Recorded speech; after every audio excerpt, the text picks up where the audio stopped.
Stop don't scroll. हा video तुमच्यासाठी useful नसला तरी तुमच्या लव्ड साठी नक्कीच युजफुल ठरेल.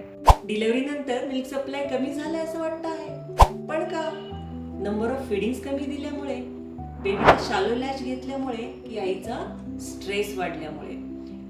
आणि हा सगळा दोष आईला दिला जातो आणि अनफॉर्च्युनेटली बेबीला फॉर्म्युला स्टार्ट होतो. माहित आहे का, मी तुमचं मिल्क सप्लाय नैसर्गिक पद्धतीने नक्की वाढवून देणार. पण ते कसे? फक्त मेडिकेशन घेऊन मिल्क वाढत नाही.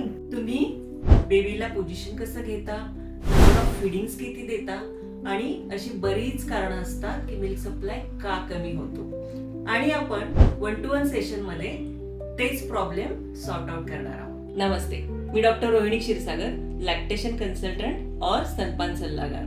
18 वर्षाच्या प्रॅक्टिस मध्ये हजारो मदर सक्सेसफुल ब्रेस्ट फीडिंग झालेला आहे. पण सेशन साठी खाली दिलेल्या नंबरवरती तुम्ही मला कॉन्टॅक्ट करू शकता.